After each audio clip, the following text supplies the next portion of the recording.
Hello everyone and welcome back to another video. So today I want to talk a little bit more about the animation stuff we saw at the Warhammer 40,000 open day. There's two projects in that full animation reel which really caught my eye. One, of course, is Angels of Death, which we have a little bit more information on. I'll go into that further on in the video. And of course, it was some of the Night Lord stuff as well, because we have a little bit of a tease for none other than Aaron Dembski-Bowden. So let's jump in and let's get talking. Now, let's start off with the Night Lord stuff, because I think this could be something very secretive from GW, and it could turn out to be something absolutely massive. And when I mean massive, I'm talking about dedicated adult-rated series on Netflix, kind of massive. That is probably like a hope and a dream for me, to bring 40k to the screen like that and show off of how brutal, how devastating, how just awesome it is to some of these people that have never even heard of the IP before. Now, in the trailer, we saw little glimpses of Night Lords. We saw some work in progress stuff where they're chasing someone down a corridor, which we'll go into just in a brief second. We saw some kind of like full-on finish, well, I'm going to say it's finished, stuff of like a Night Lord with like a scratch across his chest. He's holding a sword, some Night Lords in the background and that kind of stuff. And then we saw an assassin which, well, it seemed to be looking at the Night Lords, and then she turned her back and then she darted off through some kind of doors, and then I think that's where the work in progress scene of chasing that so-called assassin was then implemented into the trailer.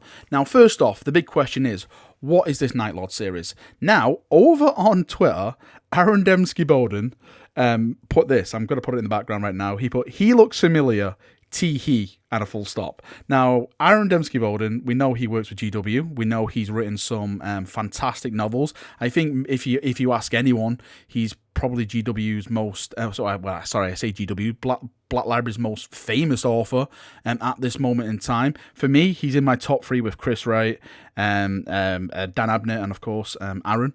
Now, for those of you who know, he, of course, has written a Night Lord series, and it's all about a character called Telos.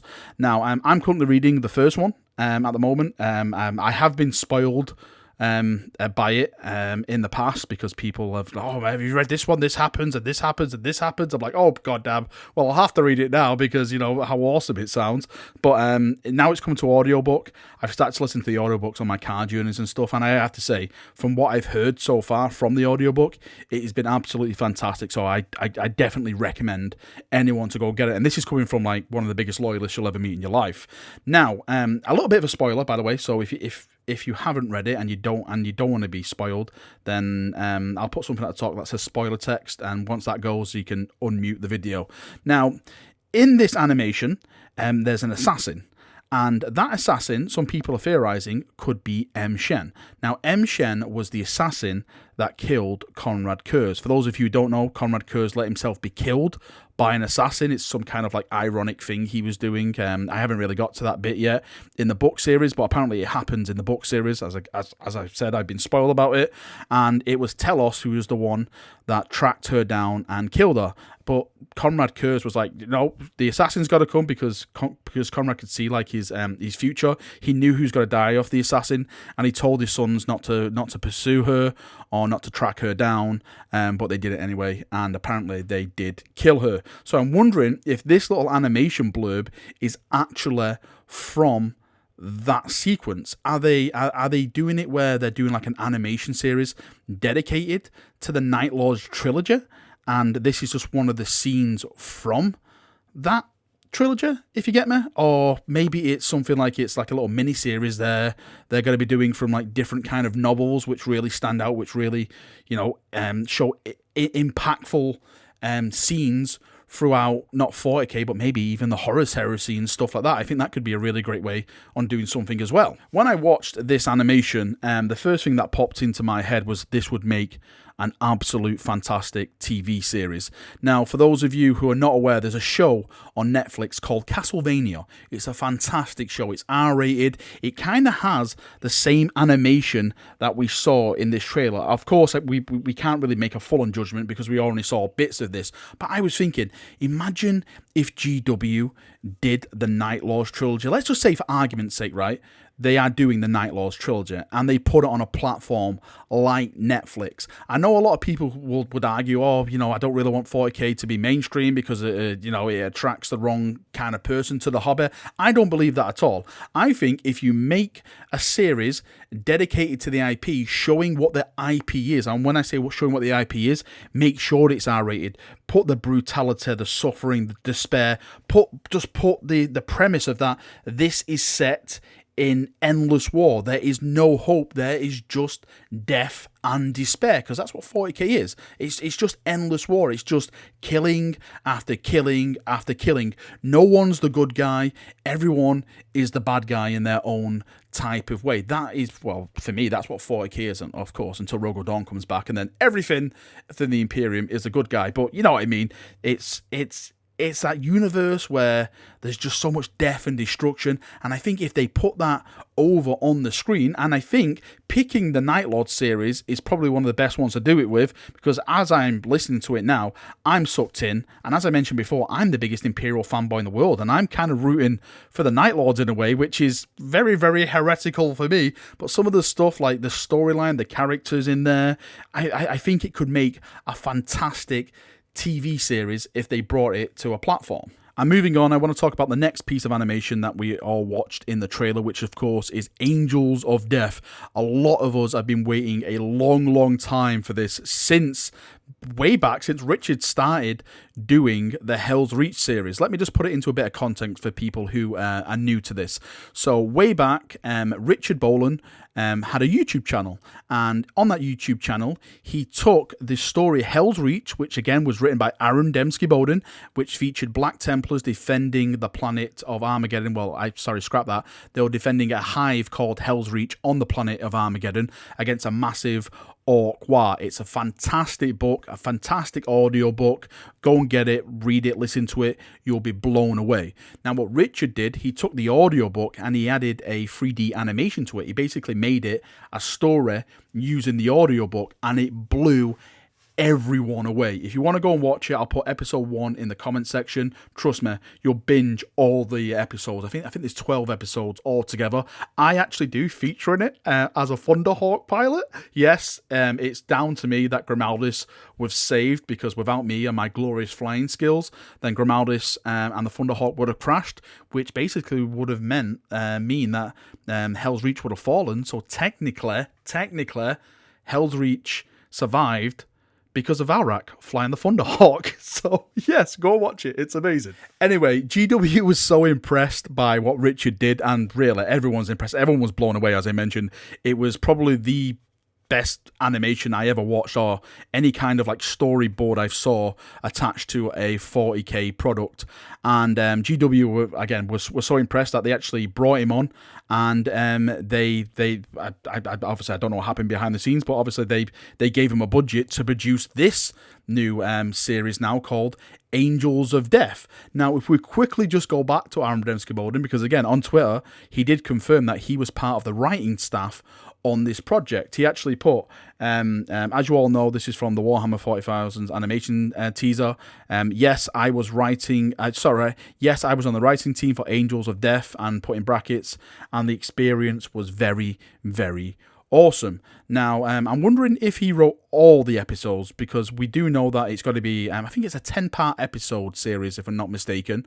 I wonder if like they brought him into, like, I don't know, write episode 1 to 3, and then they brought another author in to write, 4 to 6, etc., something like that. We don't really know at this stage. Hopefully, in the future, we'll get some more information on what's going on. But hey, Aaron Dembski-Bowden is attached to this project, so that means for me, I think this is going to be an absolutely massive thing.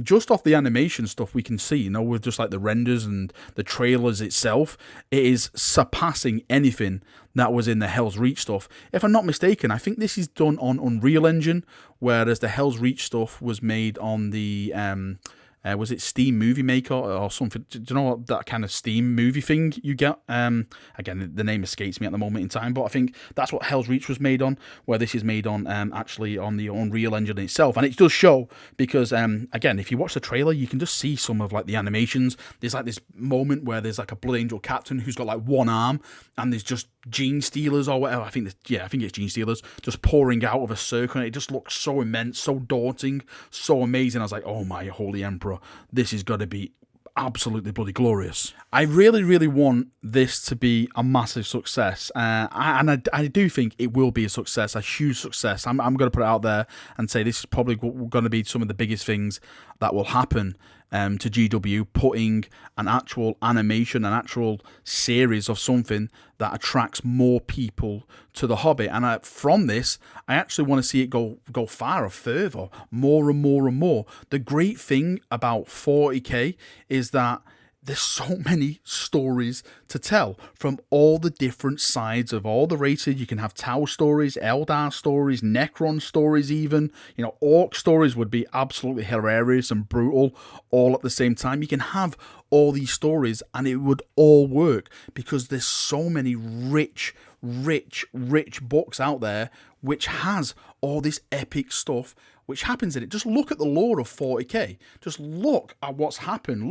Just look at our hobby. This is why we're all attached to it. And I think it could be an incredible thing that could take the product and also the GW brand forward and excel it into different areas. I really hope that this is not the only thing we see now from GW when it comes to animations. For me, personally, fingers crossed, if I could pick something, I would love to see a full live action kind of series or movie. When I say series or movie, my mind instantly goes to something like Band of Brothers or The Pacific. I would love to see something like that, Imperial Guard wise, where we get to follow just the average Imperial Guard soldier through, I don't know, maybe like a deployment against orcs or maybe against even Traitor Guard or something like that, where we get to see the emotion of an actual human. It's kind of hard trying to put emotion onto something like a Space Marine, for example, because they're basically just bred to die. Death is glorious to them, so it's kind of, I'll charge forward because death is duty and stuff like that, where the Imperial Guardsman's like, holy crap, I've got a family of kids at home. Don't really want to stick my head out of this trench or I die. But if I don't, the commissar's going to shoot me in the back of the head. So, you know, there's loads of like different things when you come to humans, and I think you can, well, basically connect to it more because you are a human and stuff like that. I know, like I think we'd all like to think that we would all be Space Marines and stuff like that, but really, I think we'd just be like a guardsman cowering, pissing ourselves in like a trench, going, please don't come for me, Xenos, just leave me alone, pass over me, leave me alone, let me be.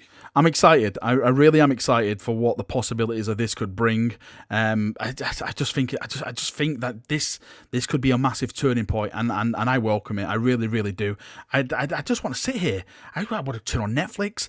I want to see our new 40k episodes and stuff like that. Imagine that. It would be absolutely just epic for me. I would absolutely love it. But again, they have to do it right. They have to have 40k as what 40k is. This brutal, you know, death is death, blood, gore, that kind of thing. You can't have 40k without that, in my opinion. I think that would be the biggest attraction to a lot of people, and just how brutal this bloody IP that we all love is. Alright, Chaperoonios, that is me done for another video. Are you excited like me, or do you just think this is kind of meh or anything like that? I'd love to get all the comments and stuff down below. If you could make one animation series, what story would you tell? That's probably the best thing in this. Like, what story would you tell? For me, I would love to see the Last War Protocol during the Beast Arises back in M32. I would love to see that brought to the table because it has so many dramatic moments, so many epic battles and everything, you know, attached to it. You know, the Fist, what happens to the Fist, the Last War coming together, seeing Dawn's glorious sons. Maybe even like a Horus, imagine if they did Horus Heresy and stuff like that, a full-on Horus Heresy series, how mad that could be. Oh, again, the possibilities are bloody endless. Right, thank you for coming, thank you for watching, I hope you've enjoyed it. Have a great night, see you all very soon. See you now, and bye-bye.